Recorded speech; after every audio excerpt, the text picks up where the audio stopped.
Welcome to part 8 of Seal Up the Book, Daniel, until the time. And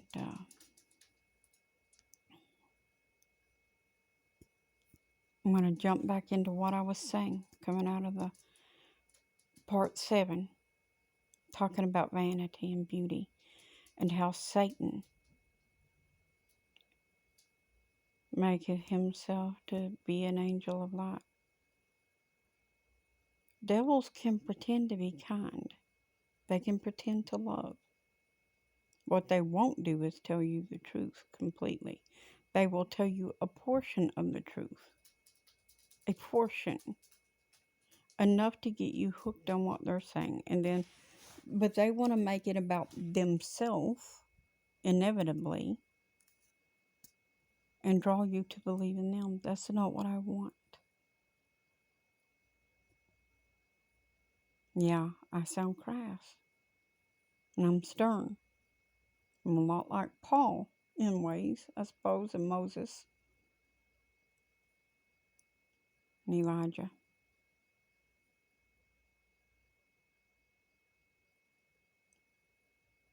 But it is because I love everybody. And I wanted everybody to have equal opportunity. Equal opportunity to be saved. Because in heaven, everyone is equal. No one is above another.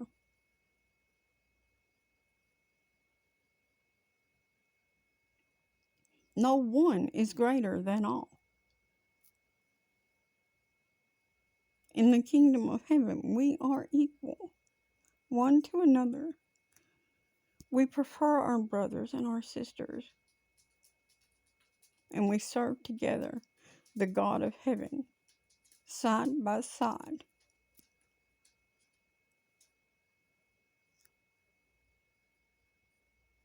Loving one another in earnesty.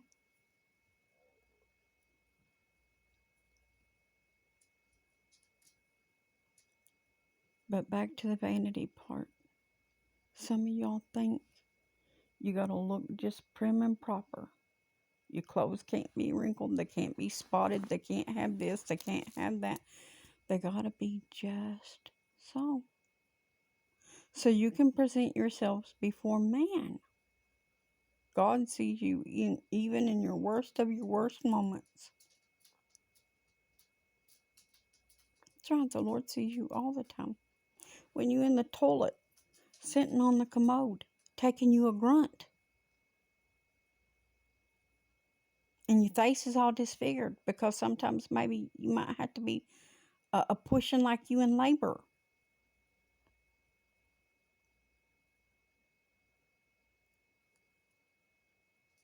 Yeah, make an appointment with this. God sees you, ugly or not.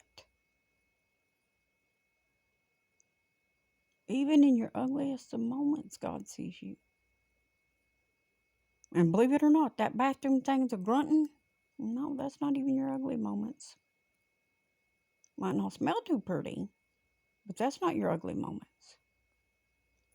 Your ugly moments is when you disfigure your insides toward people, though you are smiling on the outside and acting like you care so much for them. When in truth you think, Lord, can't they just pass by? Please don't let them speak. I don't want to deal with them today, Lord. Yeah, He hears it every time these thoughts pass through your mind.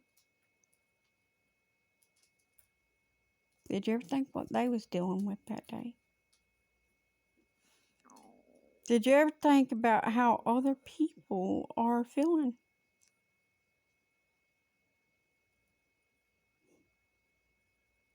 I get up every day wanting to go home.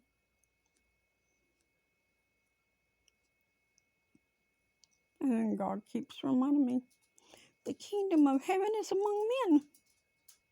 So is there no heaven anymore? Where, Lord, is it? Where is the kingdom of heaven among men? I used to see it. People used to care about each other for real, not just for pretend.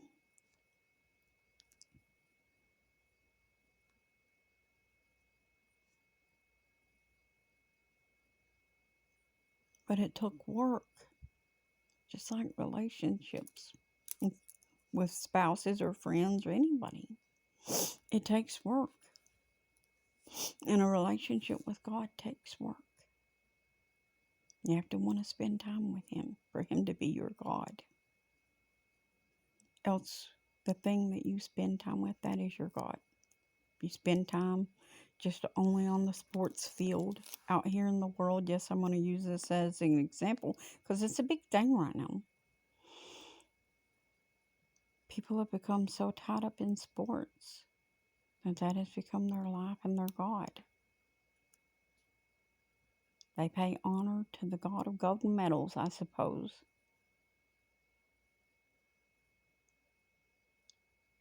Or to their own selves, forgetting where they are.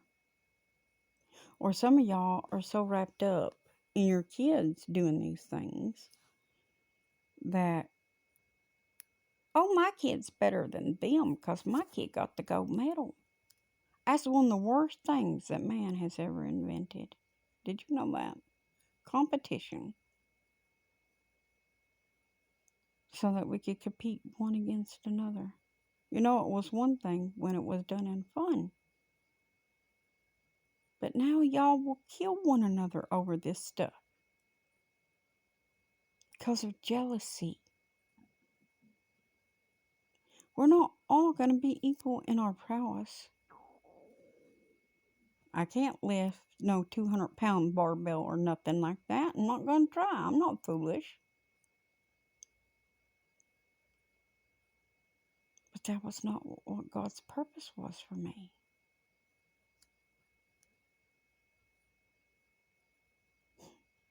Sometimes I wonder. I feel so insignificant all the time.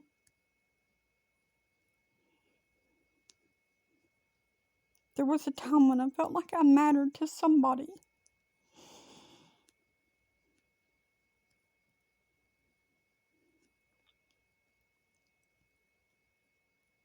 Bo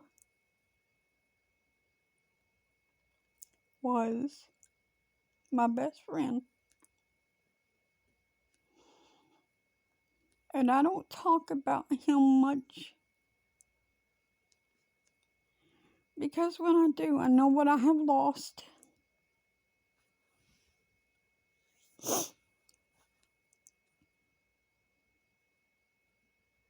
God has a way of debasing us.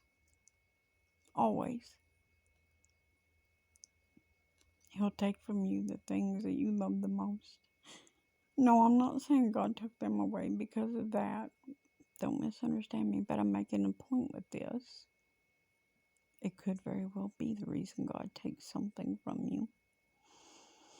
When you don't listen to God, He uses your own health.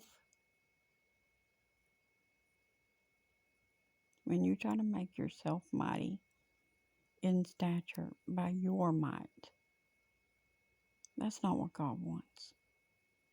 I don't want to be mighty. I don't want to be anything. That's the thing.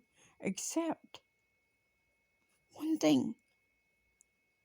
And that is a lot for the Lord. That's all I desire to be. I don't know if I'll ever be that. And I don't know if I'll ever shine for the Lord. But you know what? One thing's for certain, I don't want to be like y'all. And treat my God as though He's just a commodity that can be traded away.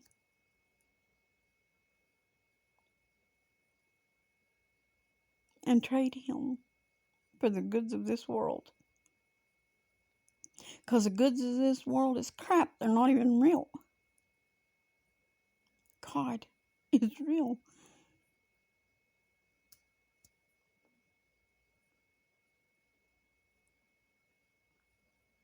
And y'all have forgotten the God of this Bible and that He is wrathful. You forget that He whipped them out of the temple when they did wrong. Because you've made for yourselves a God that parents like y'all parent. Don't whip the child. You just let it go off doing whatever it wants. That's why the earth is covered with people that's going to hell in a handbasket. Because you all didn't want to do. You spared the lash to your child. Because you didn't want to do it. You didn't want to lash the child. And that's the truth. You didn't want to lash it. You think that God wants to lash His children? No. But it is needful, and He knows it, because He knows if He don't, you're going to be like Satan. And some of y'all, you get the lash and you go right on. You go right on headlong and still be like Satan. That means you ain't His, because you didn't take the correction. Now, He keeps trying to correct you about this vanity and stuff, and y'all ain't taking it. You're not measuring up to it. You're still adorning yourself how you choose to, instead of asking God what He wants you to do. You put on your false faces and you go out into the world. Your fake eyelashes, your fake nails, your makeup. Y'all act like Halloween is 24/7. You put on your mask and you go out into the world and you pretend to be queen of the world or kings of the world.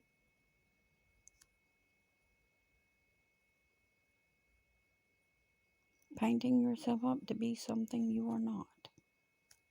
Instead of just being grateful to be what you are or who you are. Well, if I don't look like a Barbie in a Barbie world, made of plastic, and be fantastic, the world won't adore me. Well, guess what, Tillywinks? They're not here to adore you. We are here to adore Jesus, whom is God. Get this through your head. You are not Him. You ain't even like Him. You're supposed to be, but you're not. You think Jesus walked around wondering and primping with His hair and stuff all the time, thinking, oh, does my hair look just right?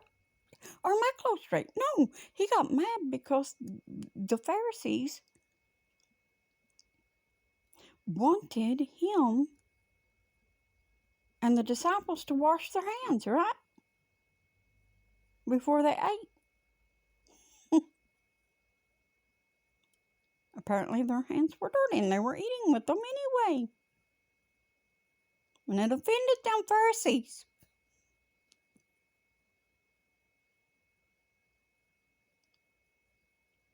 But they worked with their hands.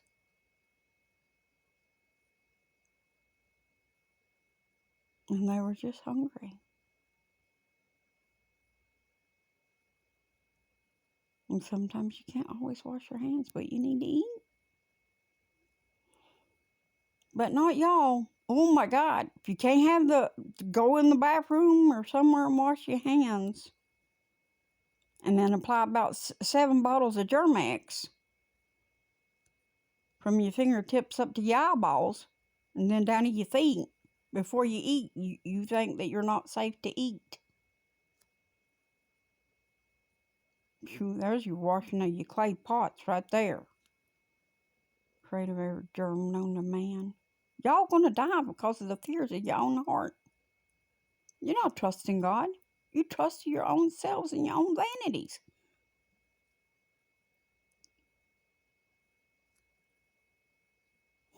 You're nothing like the men of this Bible who trusted to God. I'll tell you that. You're vain and shallow and egotistical. And I will see you in the next part.